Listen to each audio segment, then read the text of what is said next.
Thank you so much, Vaishnavi, and it was really a nice session to see how Vedas and modern science are seamlessly intertwined. But moving forward, we'll come to valedictory remarks now. As we all know, Gatha Mahotsav is approaching its conclusion.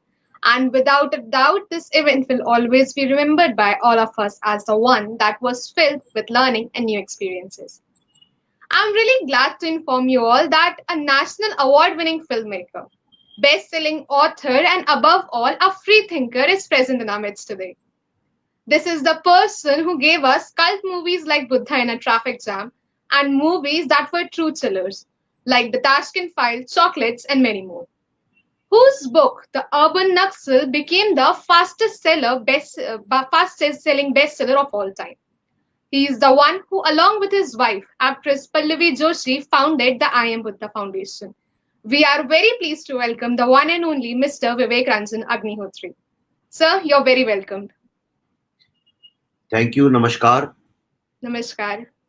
गाथा के सारे श्रोताओं को, सारे members को मेरा बहुत बहुत नमस्कार. और मुझे आज आपका 2 साल गुजर गए, पता भी नहीं चला.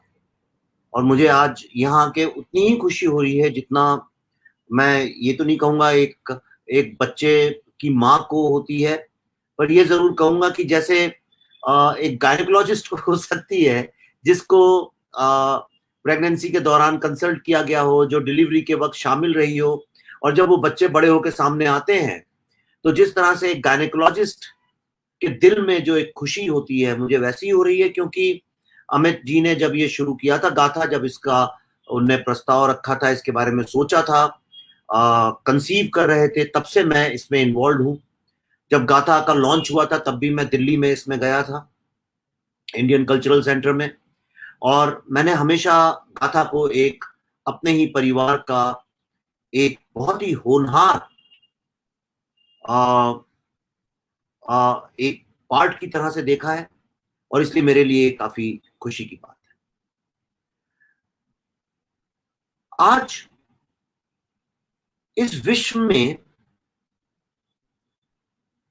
टेक्नोलॉजी जहां बढ़ती गई, वहीं आप देखें तो धीरे धीरे भाषा का पतन होता गया. और जब भाषा का पतन होता है तो साहित्य का भी होता है. और भाषा का पतन इसलिए होता गया कि जो टेक्नोलॉजी है ये एक कॉमन डिनोमिनेटर पे चलती है, और कॉमन डिनोमिनेटर की जब बात आती है तो सारे नुआंसेस और उसके बीच की जितनी लेयर्स होती हैं वो गायब हो जाती है. और जब टेक्नोलॉजी हम पर हावी हुई और भाषा का पतन चालू हुआ, ओके को भी लोग जब के लिखने लगे, हाउ आर यू को HRU लिखने लगे, लव की जगह, प्रेम की जगह एक दिल का आइकॉन भेजने लगे,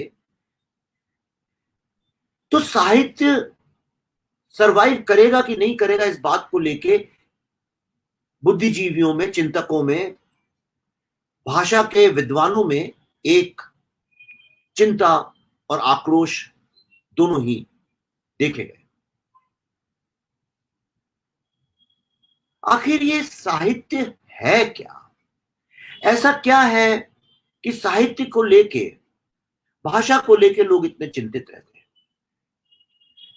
मेरे देखते देखते यहां से कई समोसों की दुकानें, आलू बड़ों की दुकानें गायब हो गई, उनकी जगह मैकडॉनल्ड्स बन गए, किसी ने चिंता व्यक्त नहीं करी. मेरे देखते देखते लोकल गन्ने के रस की दुकानें गायब हो गई, उनकी जगह पे कोका कोला बिकने लगा, लोगों ने चिंता व्यक्त नहीं करी. लेकिन भाषा और साहित्य को लेकर हम क्यों इतना परेशान हैं? जरा इसको समझने की आवश्यकता है, तभी हम साहित्य और समाज को समझ पाएंगे. और मैं आपके श्रोताओं से कहना चाहता हूं, मैं हिंदी में इसलिए बात कर रहा हूं कि नामी गाथा है, भारत की गाथा है, भारत के साहित्य की गाथा है, भारत के लोगों की गाथा है, तो फिर उसको तो थोड़ा हिंदुस्तानी में ही बात करना चाहिए. आखिर ये भाषा है क्या? अगर आप गौर करें तो भाषा के बिना विचार ही नहीं है। अगर समझिए शब्द ही नहीं है, भाषा ही नहीं है, तो आपके पास विचार कैसे आएगा? आप तो मात्र चीजों को देखते रहेंगे, पर आपको तो समझ में नहीं आएगा कि इनमें से सेब कौन सा है। आप सिर्फ इतना समझ पाएंगे, और वो भी आप एक इंस्टिंक्ट के लेवल पे। जैसे एक जानवर नहीं जानता कि केला और एप्पल दो अलग चीजें हैं, उसके लिए वो मात्र खाना है। तो आपके लिए हर चीज जो है बेसिक लेवल पे हो जाएगी। कैलोरी मतलब मेटाबॉलिज्म, और रिप्रोडक्शन मतलब आप अपने शरीर में खाना डालेंगे ताकि आप में एनर्जी रहे, आप शिकार करें, और आप अपनी रेस को रिप्रोडक्शन से आगे बढ़ाएं। भाषा ने ही इंसान को जानवर से अलग किया है। भाषा के ही कारण आज हम कल्पना कर सकते हैं अंतरिक्ष कितना बड़ा है। कोई गया तो है नहीं, मार्स तक जरूर गए हैं हम, लेकिन उसके आगे अंतरिक्ष कितना बड़ा है, वो ब्रह्मांड की कल्पना। सोचिए, अगर भाषा नहीं हो तो आप कर सकते हैं। 2 मिनट के लिए आंखें बंद करके सोचिए, आपके जीवन में भाषा नहीं है, तो भाषा ही इंसान को जानवर से अलग करती है। भाषा ही इंसान को इंसानियत का स्वरूप देती है। भाषा में ही विज्ञान है, भाषा में ही प्रेम है, भाषा में ही उत्थान है, भाषा में ही टेक्नोलॉजी है। बिना भाषा के कुछ नहीं। टेक्नोलॉजी की भी अपनी भाषा है। आज जो आप सारा कंप्यूटर, इंटरनेट, आर्टिफिशियल इंटेलिजेंस देखते हैं, उसकी भी अपनी एक भाषा है। कम्युनिकेशन और भाषा, इनको जोड़िएगा मत। क्योंकि कम्युनिकेशन क्या है? कम्युनिकेशन मतलब आप खड़े, मैंने आपको यूं किया, आप चले आए, वो कम्युनिकेशन है। बादल गरजे और मैं समझ गया कि बादल बरसने वाले हैं, घनघोर बारिश होने वाली है, वो कम्युनिकेशन है नेचर और इंसान के बीच में। लेकिन सारे विश्व को बता देना कि अभी आंधी आने वाली है, तूफान आने वाला है, आप अपनी कैसे सुरक्षा करें, वो भाषा है। और जब उन गरजते हुए बादलों को देख के आपके दिमाग में वो विचार आए जो प्रत्यक्ष नहीं है, और आप कालिदास की तरह मेघदूतम लिख दें, वो साहित्य है। तो जो अक्षर है, ये तो तय हो गया कि भाषा के बिना विचार नहीं, और विचार के बिना जीवन नहीं। विचारों से मुक्ति पाने की भी जो पूरी प्रक्रिया है, जिसको हम लोग स्पिरिचुअलिटी बोलते हैं, या जिसको हम मेडिटेशन बोलते हैं, या ध्यान बोलते हैं, वो भी विचारों से ही है। बिना विचार के अध्यात्म नहीं। पतंजलि ने बहुत विचार किया होगा, तभी तो अध्यात्म की खोज हुई।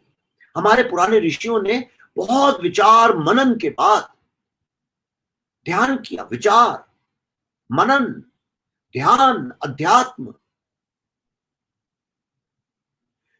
तो जो अक्षर हैं, पर उसके पहले मैं आपको एक बात बताऊं, जो जानवर, हम में और जानवरों में क्या फर्क है।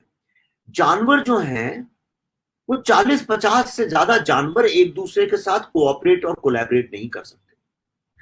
इंसान भी नहीं कर सकता था जब तक भाषा नहीं थी। लेकिन धीरे धीरे जैसे भाषा पनपी, ये पाया गया कि जो इंसान है, जो ह्यूमन बीइंग्स हैं, होमोसेपियंस हैं, वो लाखों की मात्रा में एक दूसरे के साथ कोऑपरेट और कोलैबोरेट कर सकते हैं। आज आप देखिए, जब आप एक प्लेन में होते हैं, तो आप देखिए विश्व के अलग अलग कॉन्टिनेंट्स में जो लोग, आप जहां आप अपने टिकट की खोज करते हैं, वो लोग उनके साथ जुड़ जाते हैं जो आपको टिकट देते हैं। उनके साथ जुड़ जाती हैं एयरलाइंस, उनके साथ जुड़ जाते हैं एटीसी, एयर ट्रैफिक कंट्रोल वाले, उनके साथ पूरे नेविगेशन वाले, पायलट्स, पैसेंजर्स। आप एक प्लेन में सफर करते हैं और लाखों लोग आप एक जगह से दूसरी जगह सुरक्षित पहुंच जाएं, इसको लेके कोलैबोरेट करते हैं। बिजली की व्यवस्था हो, सरकार चलाने की व्यवस्था हो, डेमोक्रेटिक व्यवस्था हो, जब वोट डालना होता है डेमोक्रेसी में, तो करोड़ों लोग भारत में 100 करोड़ लोग जाके वोट डालते हैं। ये कोलैबोरेशन सिर्फ भाषा से संभव, अगर भाषा नहीं है तो संभव नहीं। ऐसा नहीं है कि जानवर आपस में कम्युनिकेट नहीं करते। कई रिसर्चों में यह पाया गया है कि जानवर भी आपस में कम्युनिकेट करते हैं। कैसे? जब साइंटिस्टों ने, एंथ्रोपोलॉजिस्ट ने जब रिसर्च किया, तो जो बंदर होते हैं वो जब आकाश की तरफ देख के कुछ एक तरह की ध्वनि निकालते हैं, उससे बाकी सब बंदर समझ जाते हैं कि ऊपर से बहुत बड़ा गिद्ध या बाज आ रहा है, और वो सारे जो है घास फूस में जाके छुप जाते हैं। और जब वो सामने की तरफ देख के, मतलब भूतल की तरफ देख के, जब वो कोई एक तरह की ध्वनि निकालते हैं, तो सारे के सारे जो बंदर हैं वो दौड़ के पेड़ पे चढ़ जाते हैं। इसका मतलब सामने से कोई बहुत बड़ा शेर या भालू या कोई ऐसा जानवर आ रहा है जिससे उनको खतरा है। और ये कम्युनिकेशन की जो व्यवस्था है, ये हर तरह के जानवरों में है। पक्षियों में है, पक्षी तो इंसानों से भी कम्युनिकेट करते हैं, कुत्ते बिल्लियां भी इंसानों से, घोड़े जिनको इंसान ने पाल लिया वो किसी तरह से कम्युनिकेट करते हैं। कुत्ता आएगा, आपके पांव खींच के आपको एक जगह से दूसरी जगह ले जाएगा, उसको कुछ चाहिए हो तो। जो कुत्ते घर के बाहर घूमने का वक्त होता है, आपको खींच के मालिक को ले जाते हैं, आप उनसे बोलिए बैठ जाओ, उठ जाओ, वो करते हैं, पर बड़े कमांड के लेवल पे होता है। पर हम, अंतरिक्ष क्या है, जीवन क्या है, हमने डेमोक्रेसी की रचना की है, हमने राइट्स, ह्यूमन राइट्स की रचना की है, हमने सारे सब्जेक्ट, सोशियोलॉजी, बायोलॉजी, केमिस्ट्री, इन सब की रचना की है, हमने आर्टिफिशियल इंटेलिजेंस की रचना की है। आखिर ये सब बिना भाषा के संभव नहीं था। तो इसलिए पहले तो ये समझ लेना चाहिए कि जितनी भाषा की उन्नति होती है उतनी ही समाज की उन्नति होती है। इंसान ने शुरू किया था रॉक पेंटिंग के साथ, एक दूसरे से बात कहने का तरीका उसने सबसे पहले ड्राइंग्स और पिक्चर बना के किया था। और ये साइंस भी, एवोल्यूशनरी बायोलॉजी भी, एंथ्रोपोलॉजी भी साबित कर चुके हैं कि इंसान जो है, जो पिक्चरों से समझता है, एक पिक्टोरियल नैरेटिव जो होता है उससे सबसे आसानी से समझता है। इसीलिए रॉक पेंटिंग्स होती थी। इसीलिए बच्चे को हम ए फॉर एप्पल जब सिखाते हैं तो उसमें एप्पल बना होता है, ताकि सारी दुनिया में, चाहे जापान हो, चाहे तंजानिया हो, चाहे अमेरिका हो, चाहे भारत का एक आदिवासियों का गांव हो, जब वो एप्पल को देखते हैं तो सारा विश्व समझता है ये एप्पल है या सेब है, जो भी उनकी भाषा है, लेकिन समझते एक ही चीज है। नहीं तो बड़ा कंफ्यूजन हो जाएगा, बड़ी लड़ाई हो जाएगी, लोग एक दूसरे के साथ रह नहीं पाएंगे। अगर प्रेम का अर्थ लोग प्रेम ही ना समझे तो कैसे दुनिया चलेगी? तो भाषा का काम लोगों के भिन्न भिन्न विचारों को एक सूत्र में बांधने का भी है। और जब हम एक सूत्र में भाषा बांधती है तो लाखों करोड़ों की तादाद में लोग एक दूसरे के साथ कोलैबोरेट करते हैं, चाहे वो कोई भी व्यवस्था हो। अब भाषा बनती है अक्षरों से। अक्षर जो हैं, ये यो मानिए कि ये एक तरह की सार्थक ध्वनि है। ये विश्व है तरंग, वाइब्रेशन जिसको बोलते हैं। माना जाता है कि जब कुछ नहीं था तो सिर्फ वाइब्रेशन था, और जब इस विश्व में हम भी नहीं रहेंगे, होमोसेपियंस नहीं रहेंगे, कुछ भी नहीं रहेगा, कुछ भी नहीं रहेगा, तो सिर्फ वाइब्रेशंस रहेंगे। आज जब हम मार्स में जाते हैं तो वहां सिर्फ वाइब्रेशन से पता चलता है कि वहां क्या स्थिति है।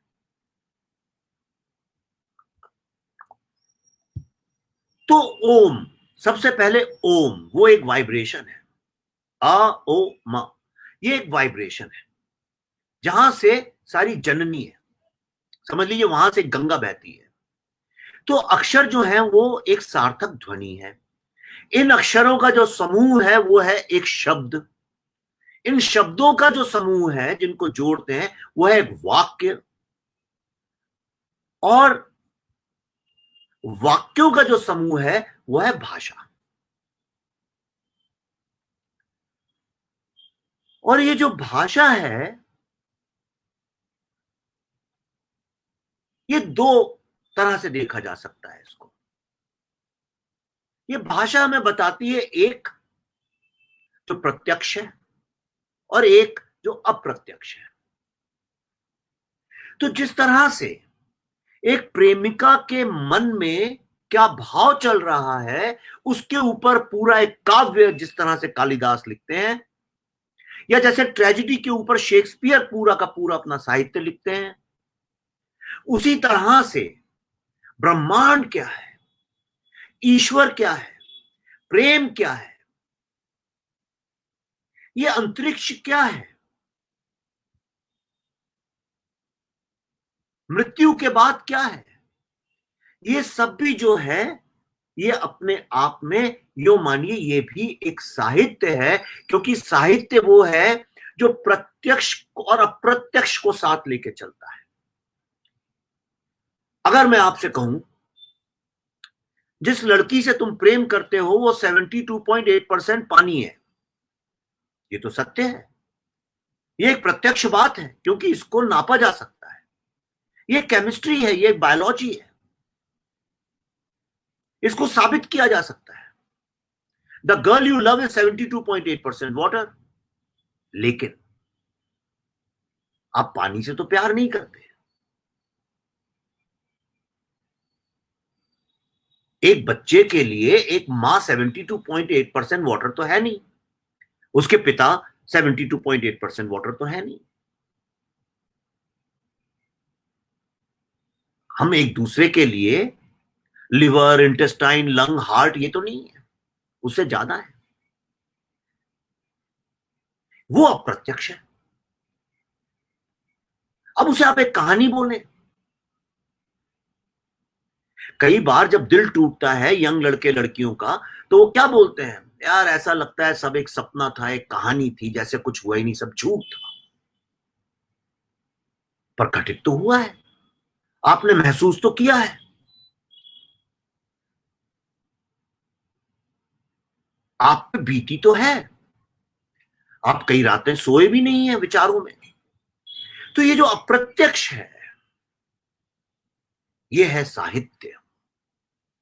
और समाज जो है वो प्रत्यक्ष से नहीं चलता है, जीवन प्रत्यक्ष से नहीं चलता है, जीवन अप्रत्यक्ष से चलता है। ये मैं आपको 2 मिनट में अभी साबित करके बताता हूं कैसे। आप अपने आसपास जो भी है देख लीजिए। साहित्य क्या है? साहित्य मैं जो आपको सुना रहा हूं एक कहानी तो है। डेमोक्रेसी, प्रजातंत्र क्या है? ये कहां है प्रजातंत्र? क्या होता है प्रजातंत्र? ये कहानी है। जो कॉन्स्टिट्यूशन है वो भी एक कहानी है।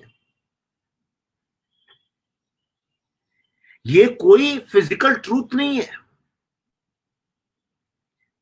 जैसे सूरज निकलता है, चंद्रमा निकलता है, उस तरह से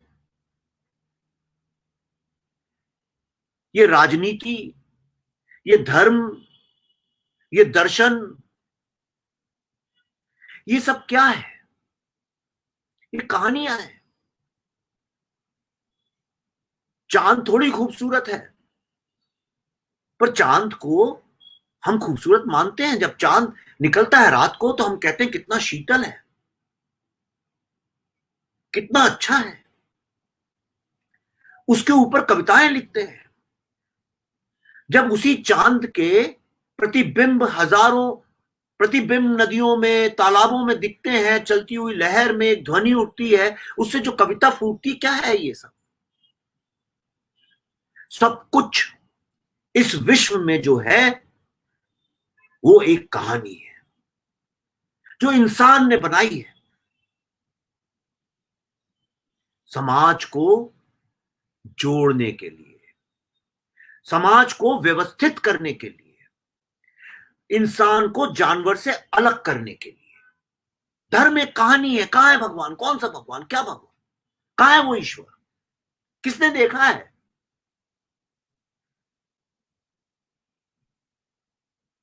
किसने देखा है मोक्ष? क्या होती है ममता, क्या होती है करुणा, क्या है सक्सेस? कुछ नहीं। जीवन तो पैदा हुए, बड़े हुए, बूढ़े हुए, मर गए, बीच में सांसें ली, बस यही तो है प्रत्यक्ष। लेकिन जब आदमी मरता है तो उसके इर्द गिर्द खड़े होकर लोग उसके जीवन की कहानी बताते हैं। एक गांव से निकले थे, बड़ा संघर्ष किया, बड़े हुए, ये कमाया, लोगों पे दान किया, उपकार किया। कहानियां रह जाती हैं, इंसान चला जाता है। उन कहानियों से प्रेरणा लेते हैं कुछ लोग उससे सीख लेते हैं और जीवन में उस जुड़ते जुड़ते जुड़ते जुड़ते एक महाकाव्य, एक समंदर कहानियों का बनता जाता है और समाज एक दूसरे के साथ जुड़ता जाता है। इसीलिए समाज और साहित्य का वो संबंध है जो सूरज और उसकी रोशनी का है। दोनों को अलग नहीं किया जा सकता। बिना साहित्य के समाज हो ही नहीं सकता।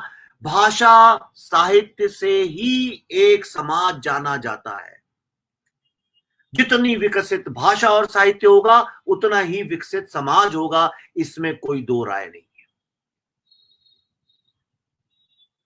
साहित्य एक समाज की कीर्ति है।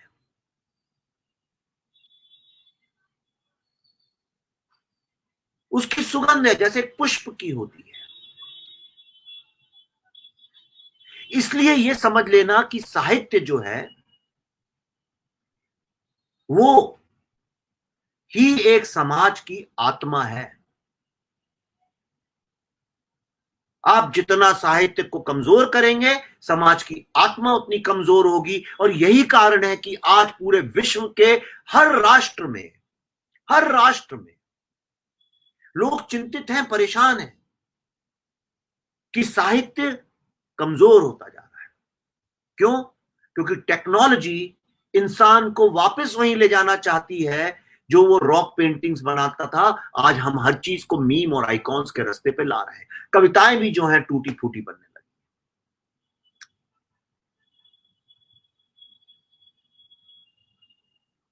तो कांच और हीरे में कोई फर्क नहीं है, लेकिन साहित्य, कविता उसको, कांच को हीरा बना सकती है, हीरे को कांच बना सकती है।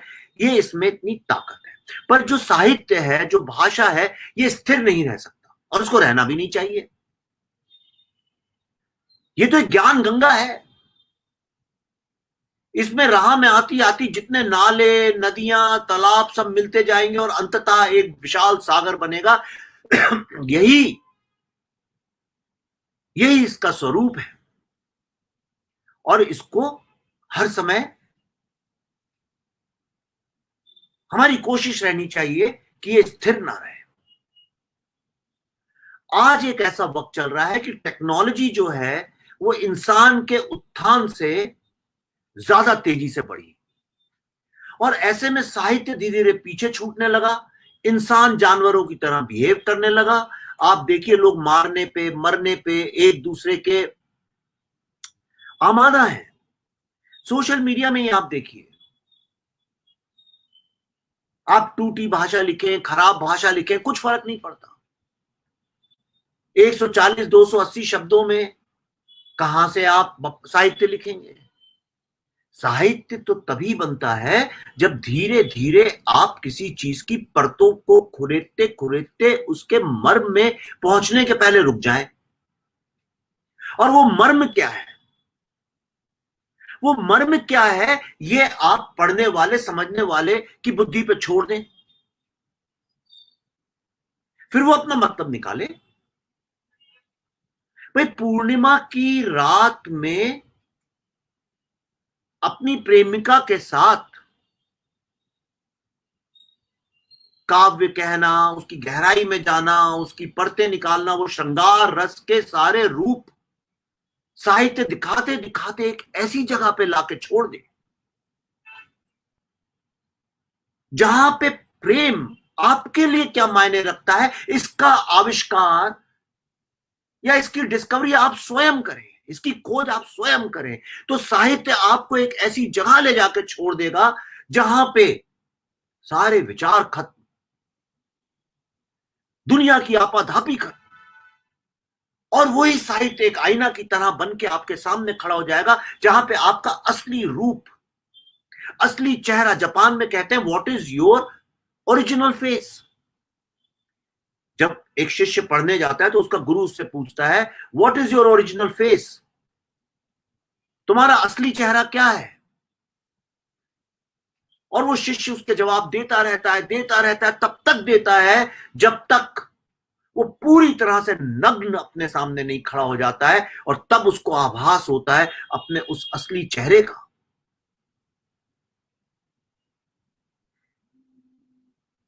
जो उसको संसार ने नहीं दिया,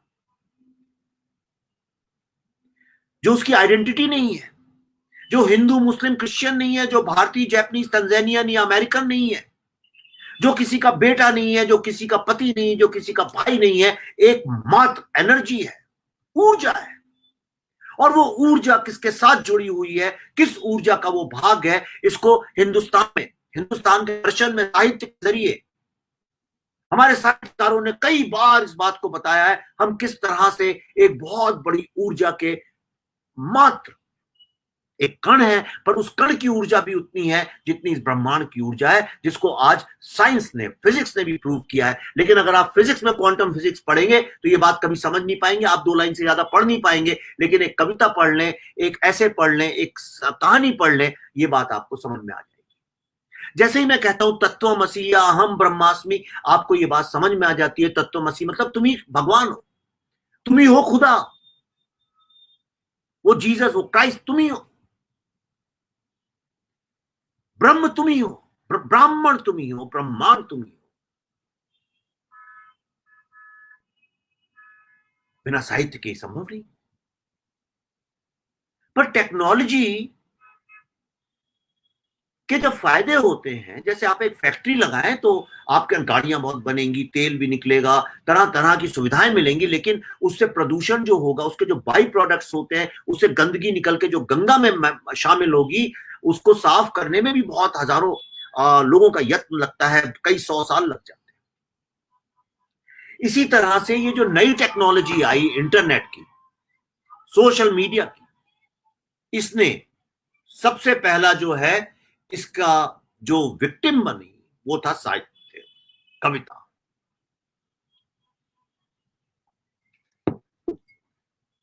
साहित्य एक पर्सनल चीज है, मुशायरे होते हैं, कवि सम्मेलन होते हैं, पर हर आदमी की अनुभूति अपने हिसाब से होती है।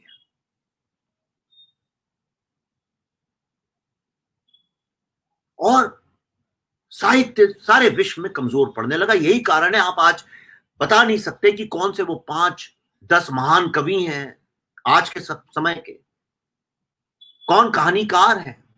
साहित्य के नाम पे वही फिल्में, बॉलीवुड के गाने और बॉलीवुड की फिल्में, या छोटे छोटे पोस्टर्स इंस्टाग्राम वगैरह में, यही साहित्य बन के रह गया है, mini stories and mini poetry. और जो बहुत जल्दी लोगों को उकसा दे, किसी तरह से लोगों को प्रवोक कर दे, उसी को हमने साहित्य मान लिया है। लेकिन जैसा मैंने आपसे कहा कि साहित्य स्थिर नहीं रह सकता, क्योंकि भाषा स्थिर नहीं है। ये ज्ञान गंगा है, ये थोड़े वक्त के लिए बांध बना के इसको आप रोक तो सकते हैं, लेकिन जब प्रकृति अपनी बारिश लेके आएगी तो बड़े बड़े बांध टूटते हैं और फिर एक बार प्रवाह निकलता है। तो इसका बीड़ा भी समाज को ही उठाना था कि किस तरह से उस साहित्य को, भाषा की उन्नति को, भाषा के विकास को, किस तरह से साहित्य को फिर से आम जिंदगी में लोगों तक लाया जाए, ताकि जो टूटने का काम है, जो एक परस्पर कोलैबोरेशन, कोऑपरेशन का काम है, जो कमजोर पड़ता जा रहा था ग्लोबलाइजेशन के बावजूद, उसको कैसे उन तारों को जोड़ा जाए, कैसे उस वीणा के तारों को एक बार फिर से गूंथा जाए, ताकि उसमें फिर से सरस्वती का गान निकल सके। ये काम करने का बीड़ा अमित जी ने, गाथा ने उठाया। मैंने शुरू में कई लोगों को बताया, उनने कहा अरे ऐसा कैसे होगा भाई, कौन आज की तारीख में कविता पढ़ता है, कौन सुनना चाहता है। पर टेक्नोलॉजी को कैसे यूज किया जा सकता है एक अच्छे काम के लिए, इसका ये एक बहुत बड़ा उदाहरण है। आज वक्त नहीं है, लोग गाड़ियों में बैठे हुए हैं, किताब तो नहीं पढ़ सकते भाई। पहले 1.5-2 घंटे फ्री रहते थे, अब कार में बैठे हैं, फ्री नहीं होते। तो ठीक है, आप उसमें सुनिए, ऑडियो में सुनिए। आप वॉक करते हैं, कान में लगा के सुनिए। आप अपना कंप्यूटर में काम कर रहे हैं, बैकग्राउंड में आपके बजता रहता, आप सुनते रहिए। एक बार सुने, दो बार सुने नहीं, कभी ना कभी तो आपके कान में वो शब्द, वो चलता रहे, वो सारे रस, कब तक उन रसों से बचेंगे। तो तभी मेरे को लगा था कि ये जो प्रयत्न है ये धीरे चल सकता है, लेकिन ये जाएगा बहुत दूर। और आज जब 2 साल पूरे हुए हैं गाथा के, तो मैं बहुत आनंदित हूं, क्योंकि मेरा विश्वास है, मैंने कई भाषणों में ये बात बोली है कि ये मत सोचिए कि जो यंग बच्चे हैं, जिसको हम जेन जी बोलते हैं, इनकी साहित्य में रुचि नहीं है। अगर आप बच्चे को दूध पिलाओगे ही नहीं, वो दूध चखेगा ही नहीं, तो उसके कैसे स्वाद आएगा। जिस बच्चे को मां दाल खिलाएगी नहीं बना के, जिस बच्चे को पिता उठा के फेंकेगा नहीं, तब तक वो बच्चा किलकारी मारेगा कैसे। और मैंने अपनी जब फिल्म बनाई थी ताशकंद फाइल, तब भी यही बात हुई थी। लोगों ने कहा था लाल बहादुर शास्त्री में किसको इंटरेस्ट है। आज की जनरेशन तो उन्हें जानती नहीं है, क्यों सुनेगी ये बात। लेकिन लोग शायद ये भूल जाते हैं कि लोग सुनी सुनाई कहानियों से ज्यादा जो कहानी नहीं जानते हैं उसमें इंटरेस्टेड होते हैं। और जो नई जनरेशन है बहुत स्मार्ट है। कहानी इंसान की जरूरत नहीं है, कहानी ही जीवन है। क्योंकि हजारों सर्वेज हुए हैं, आपकी जिंदगी में 98%, 99% आप ध्यान कर लीजिए, जो चीजें आपको याद रहती हैं, जिस चीजों में आपको आनंद आता है, जिसको हमारे यूपी में पंचायत कहते हैं, अंग्रेजी में गॉसिप कहते हैं, उसके अलावा कुछ नहीं। और गॉसिप ही स्टोरी है। आपस में बातचीत, उसमें छुपी हुई कई सारी लेयर्स, वो भाव, वो रस, वो प्रेरणा, यही जीवन है। तो मैं अंत में यही कहना चाहता हूं कि ये जो प्रयास है, ये एक अद्भुत प्रयास है। और इसकी कामयाबी का जिम्मा सिर्फ अमित या उनके साथ काम करने वाले लोगों का नहीं होना चाहिए, इसका जिम्मा हम सबका होना चाहिए। मेरे यहां तो किताबें ही भरी हुई हैं। मैं तो दिवाली में भी लोगों को किताबें ही भेजता हूं साहित्य की। मेरा जो आते हैं यंग लड़के लड़कियां, मैं उनको कोई ना कोई किताब उठा के दे देता हूं। ये पुण्य का काम है, ये पुण्य का काम हम सबको करना चाहिए। और आज साहित्य की सुरक्षा राष्ट्र की सुरक्षा से ज्यादा आवश्यक है। साहित्य की सुरक्षा, साहित्य की उन्नति, साहित्य में अपना योगदान देना। योगदान जो है सिर्फ लिखने से नहीं होता है, सुनने से भी होता है, पढ़ने से भी होता है। और साहित्य हमेशा भारत में तो माना गया साहित्य दो तरह का होता है, लिखित और कथित। इसीलिए आप देखिए हमारे यहां सारे वेद जो है सारे के सारे कथित हैं। जहां लिखित खत्म होता है वहां कथित चालू होता है, जहां कथित खत्म होता है वहां लिखित चालू होता है। इन दोनों का मिश्रण, इनको अलग अलग ना करें। ये मत सोचिए कि ऑडियो में है इसलिए अलग है, ये लिखित है इसलिए ये ज्यादा प्रमाणित है, ऐसा कुछ नहीं है। इनको आप बांटे नहीं, बल्कि इन जब आप सुने, यह आपका योगदान है। जब आप किसी और को इसके बारे में बताएं, यह आपका योगदान है। साहित्य की सेवा सही मायने में इंसानियत की सेवा है। साहित्य की सेवा ही गुरु की सेवा है। साहित्य को समर्पण ही ईश्वर को समर्पण है। ईश्वर मतलब हमारे यहां तो जिसको हम गॉड कहते हैं अंग्रेजी में, उसके 3 नाम है, ब्रह्म, ईश्वर, भगवान। ईश्वर मतलब जिसका ऐश्वर्य है, और साहित्य के बिना ब्रह्म नहीं। तो साहित्य की आराधना ईश्वर की आराधना है। इसी को मानते हुए मैं आप सबको अपनी शुभकामनाएं देता हूं, और ईश्वर करे हम सब इस नेक कार्य को काफी आगे लेके जाएं, इसको काफी सफल बनाएं, क्योंकि इसकी सफलता में ही मानवता की सफलता है, और यही हमारा धर्म है। साहित्य ही सनातन है, सनातन ही साहित्य। धन्यवाद, नमस्कार। बहुत बहुत शुक्रिया आपका, और बहुत सही बात बोली आपने कि हम लोग को साहित्य को बचाने की अब सच में जरूरत है। और गाथा बहुत ही अच्छा मीडियम है जिसके थ्रू, जैसे आपने कहा जेनजी की बात करी आपने, तो हम भी शायद आसपास ही आते हैं वहां कहीं, तो हम बोलना चाहेंगे कि हमारा भी इंटरेस्ट रहता है साहित्य में, लिटरेचर में, अपने इतिहास को जानने का। लेकिन वही है कि पढ़ने का मन नहीं रहता है, या कोई भी इतनी टेक्नोलॉजी आ गई है, लेकिन सुन हमेशा सकते हैं। तो बहुत अच्छी बात करी आपने, आप यहाँ आए। मिस्टर अग्निहोत्री, आपको बहुत बहुत शुक्रिया पूरी गाथा की टीम की तरफ से। धन्यवाद। धन्यवाद।